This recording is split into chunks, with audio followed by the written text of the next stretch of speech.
The Paducah Police Department and Paducah Tilghman High School have started a wonderful partnership to increase awareness about safe driving. I'm Public Information Officer Pam Spencer. Coming up on Your City at Work, we're going to find out what these golf carts have to do with it.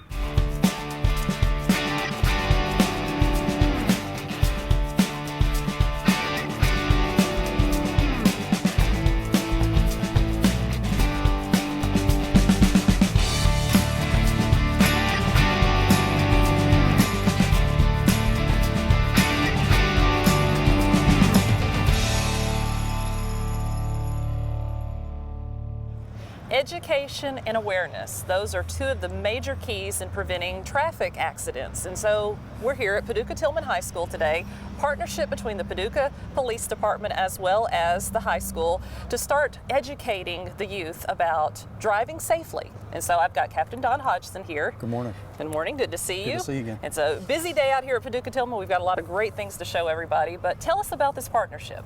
Yeah, it's a neat partnership. We've kind of reintroduced ourselves with Tilghman and looked at the collisions that we've been having and realized one of the areas we were missing was in education. Okay. And we wanted to get into the community and grab young drivers while they're making their decisions and formulating their driving habits and get them to drive safely and develop safe driving habits.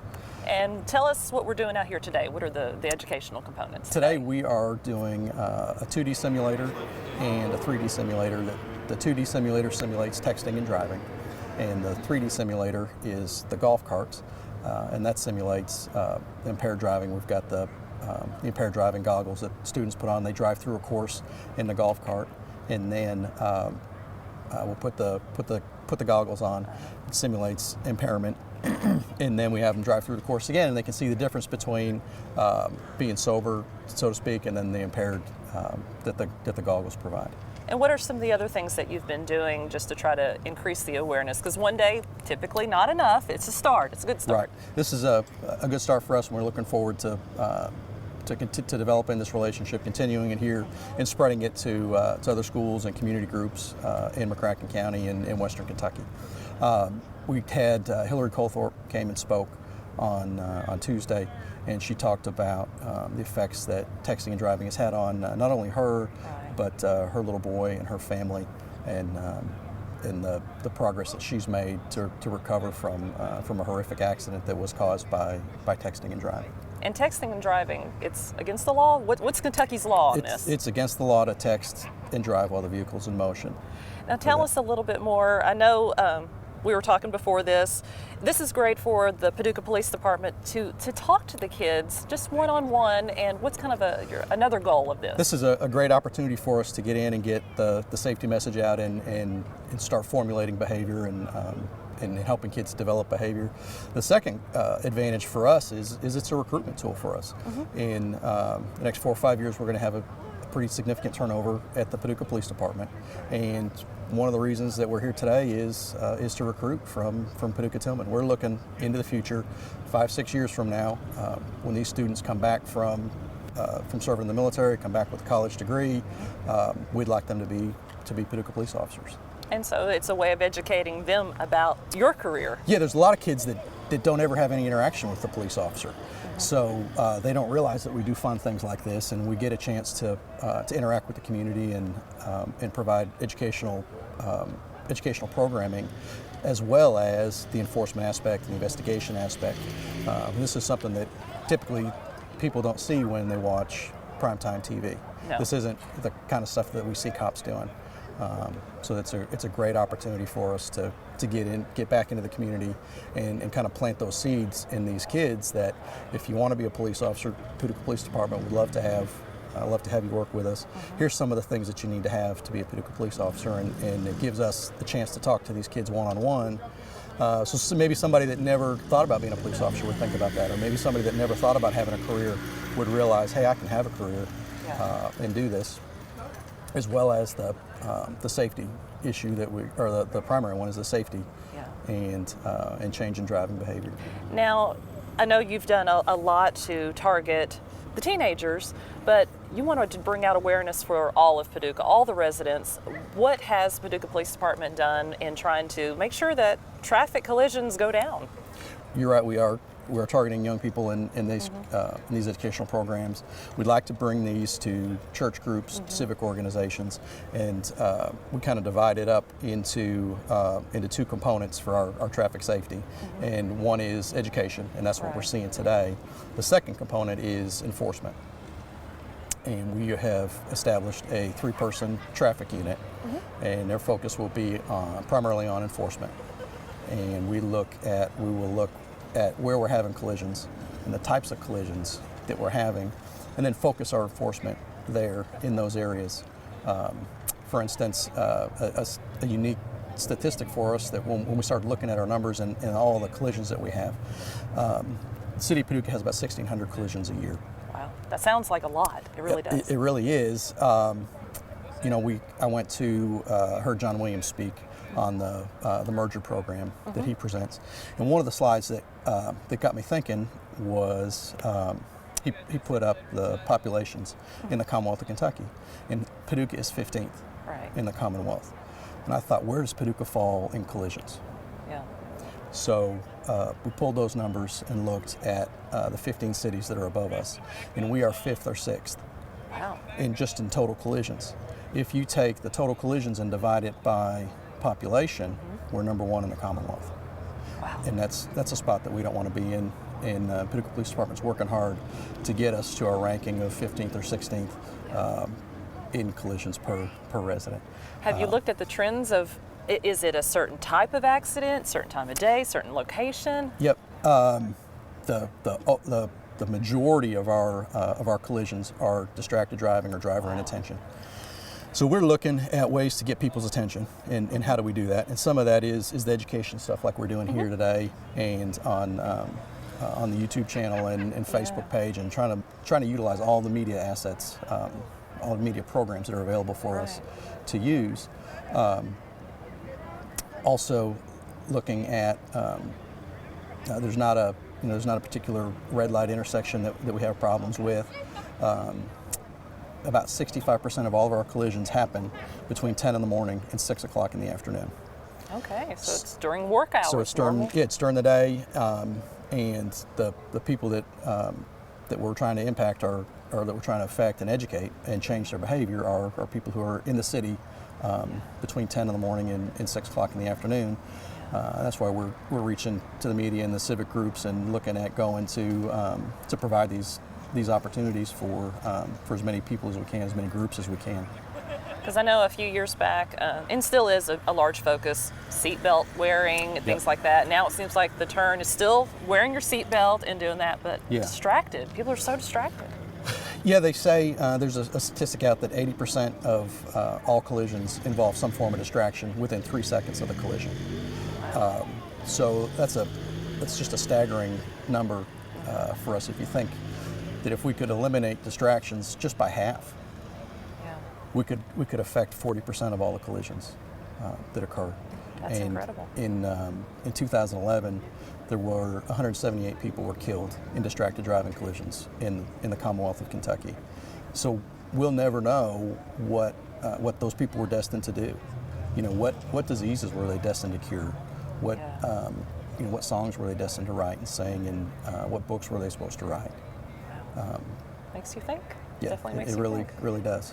Well, thank you, Captain Hodgson. Thank you so much for everything that the Paducah Police Department's doing, and programs like what's going on today at Tilghman. It will make a difference. Thank you. Well, stay tuned. We're going to take a look at some of these simulators.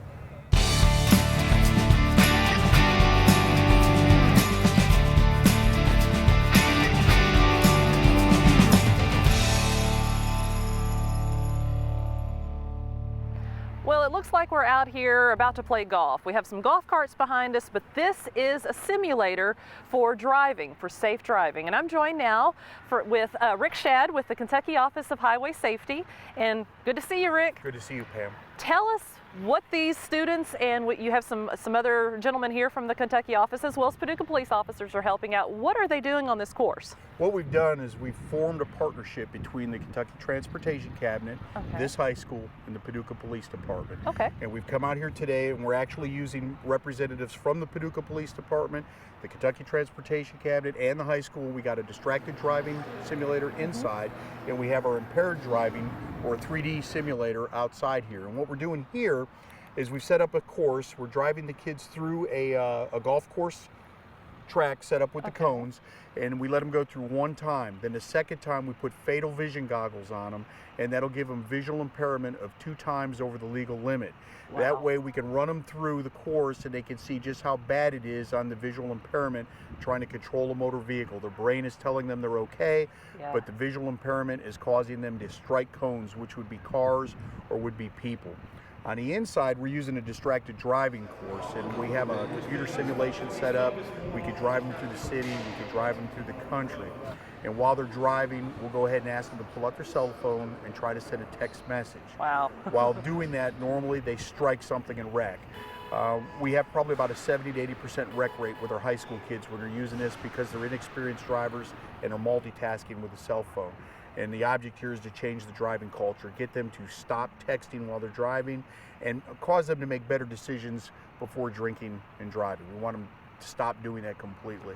The other thing we have is a braking program in there. We'll actually have them drive the car at about 70 miles an hour on a straightway, which is in the driving simulator. So I don't want anybody to think they're driving a real car doing that. It's actually a computer program. And then while they're doing that, they're texting, and they're supposed to be looking at the screen to see when a stop sign appears.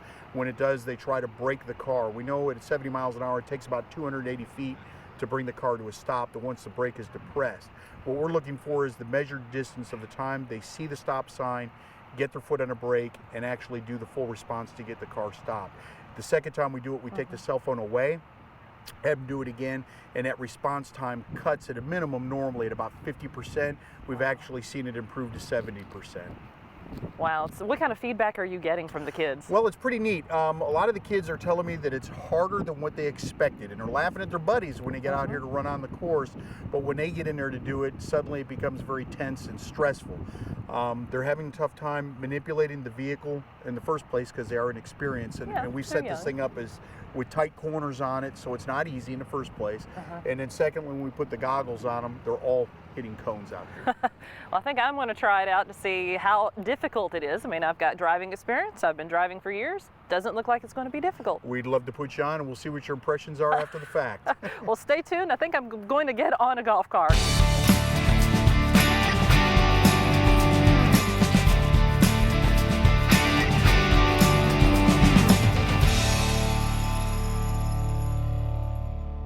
Okay, we're going to enter the straight here. I will try not to hit anything. Okay, now the object is to try to stay center lined up as you go through. How are you feeling? I don't feel too bad. It's like you said, my brain makes me think that I'm fine. It just feels a little foggy.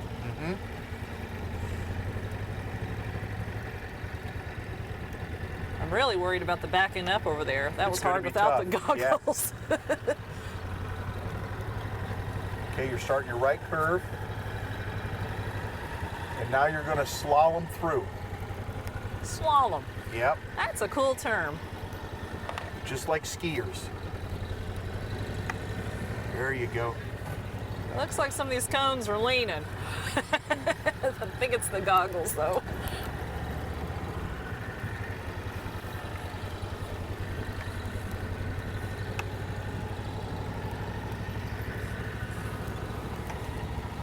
Okay, when you come out of this right curve, you're going to slalom again through 3 cones.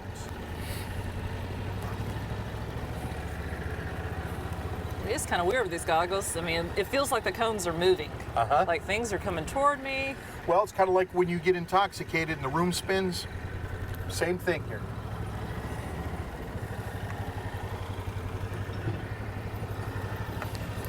There you go. Oh, don't want to hit that one. Then you're going to try to get into that left curve.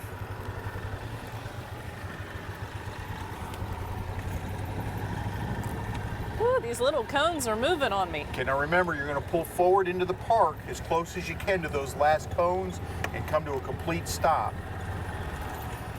And then when we go to back up, make sure that you clear the cones on your left side before you start cutting the wheel. And aim yourself to go back in there to hit the park area back there. Okay. All right? Woo. You start turning your head around though. Yeah. That's what's like, whoa. Whoop, whoop. Okay, cut hard. There you go. Whoa. It's like when I turn, I hit Yep. the accelerator. And all the way to that backing point.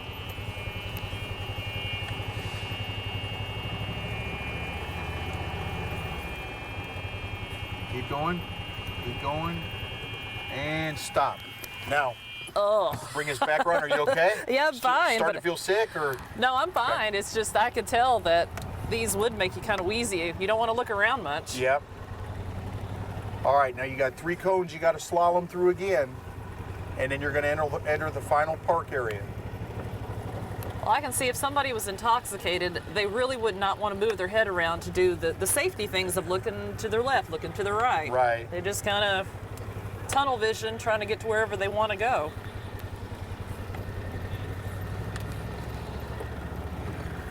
Okay, then you're going to enter the straight and take us right on up to the line of carts here. Do you sometimes get scared with these drivers with you? Yeah, we're a little concerned because some of the kids, they don't have much experience, so we got to really maintain control over them. And stop. Right here? Yeah, now when you get out, go ahead and lift the goggles off. When you go to step out, make sure you hold the front of the cart for a second to make sure you got your footing. Okay. Because your eyes are getting back used to normal again. You'll be a little dizzy. Oh, Okay? wow. I mean, that is foggy. Pam, did you enjoy that? I did enjoy it. It really taught me a lot. It definitely did. Good. You can see how the visual impairment will cause you to pull the cart over to the left or hard to the right. You're thinking you're straight, but you're not, and it makes it very difficult to control. Oh, and just like when I was just trying to look behind me and turn the wheel, I pushed the accelerator even harder. Right. It's like, well, that's not good.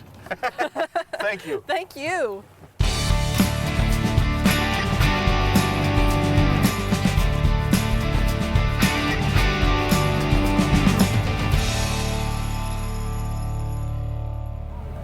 Well, I just went through the course. Now I'm going to talk to somebody who just got out of the golf cart and went through the course. We have high school senior, Paducah Tilghman High School senior, Tierra Bruce here. Thanks for joining me, Tierra. You're welcome. Tell me what you thought about the course. Well, it was kind of difficult when I put the goggles on, but the first time I went around, it was good, and I thought I did good, and the policeman said I did good. And then it's like when I put the goggles on and I tried to back up, I hit a cone, and it just taught me that don't drink and drive. When I had the goggles on, it definitely, when I would turn my head, I didn't want to Yeah. turn my head. It kind of made me a little nauseous. Did Yeah. you kind of feel distorted?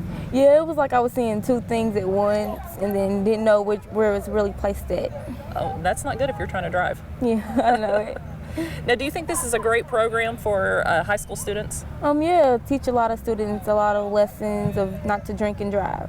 Now, what are some of the distractions? I mean, you're out with your friends and you're in cars. What are some of the distractions that you can think of that's in a car? Texting, trying to mess around with the CD player or anything like that, and just, pay attention to the road. And then just pay attention to the road, and I know you've got conversations going on. There's just a lot going on. Yeah. So do you think there's anything else that people can do? Just pay attention. I mean, that's kind of, Yeah, it sounds so simple. simple, Yeah. but once you go through a course like this, you can see how Yeah. difficult it is. Yeah. All right, well, Tierra, thank you so much for joining us, and You're I'm glad you welcome. learned something, and spread the word. Tell everybody I how will. hard it is to be distracted and then stay safe on the road. All right. All right, thank you, Tierra. You're welcome.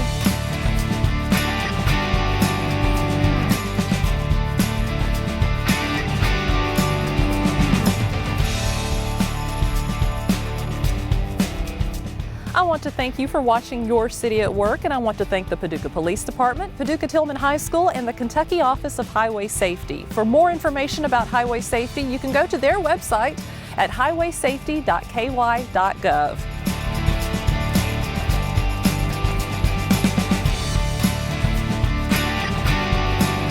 Anytime? Yeah. Sorry, I couldn't hear you. Anytime. Anytime?